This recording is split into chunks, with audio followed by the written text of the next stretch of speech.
Shabbat Shalom à tous, Paracha Noach. Donc comme d'habitude, on commence par un résumé de la Paracha. Donc tout le monde connaît la Paracha Noach avec le déluge. Donc on va commencer. Noach va entrer dans l'arche avec toute sa famille et les animaux mâles et femelles de chaque espèce. Ensuite, t'as la pluie qui tombe pendant 40 jours et 40 nuits et il ne reste que Noach et ceux qui étaient avec lui dans l'arche. Après 150 jours, les eaux commencent donc à diminuer et l'arche se pose sur le mont Ararat.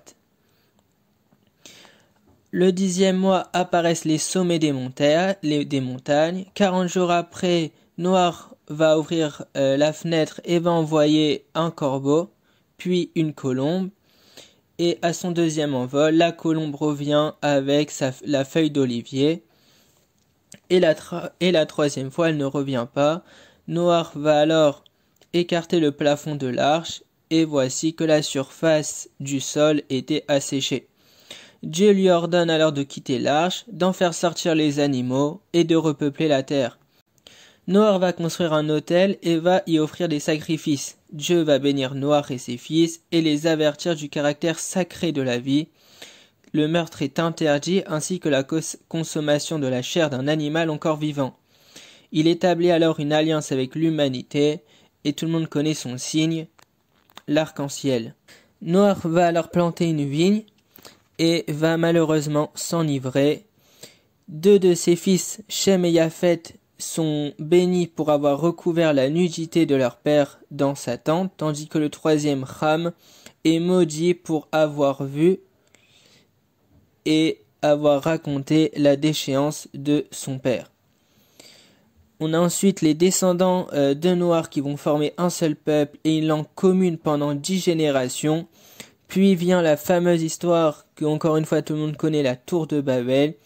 Et donc ils veulent construire une grande tour où ils veulent symboliser leur invincibilité.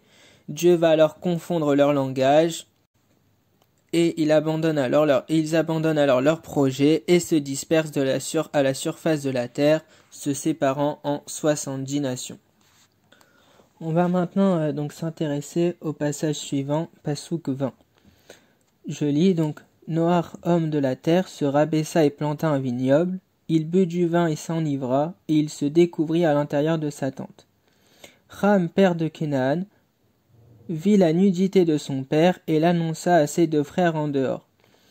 Shem prit le vêtement avec Japhet, ils le placèrent sur leurs épaules à tous deux, marchèrent à reculons et couvrirent la nudité de leur père.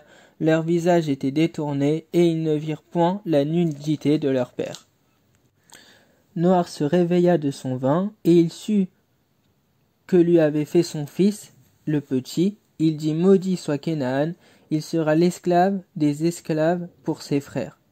Et il dit: béni soit Hachem, le Dieu de Shem, que Canaan leur soit esclave, que Dieu agrandisse Japhet, mais il résidera dans les tentes de Shem, et que Canaan leur soit esclave.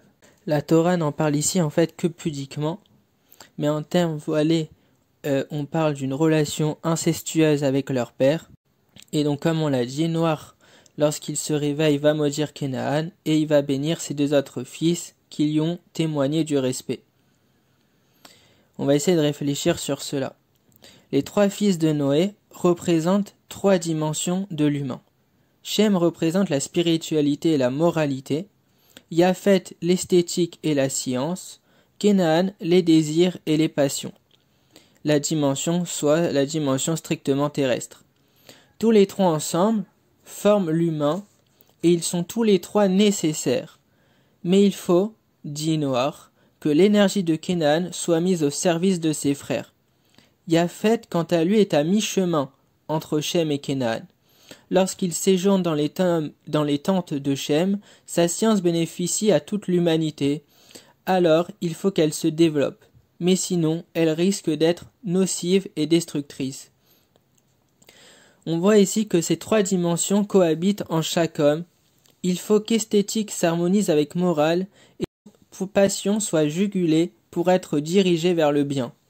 En ce sens, il est clair que la malédiction de Noach adressée à Canaan est en vérité une bénédiction pour l'humanité.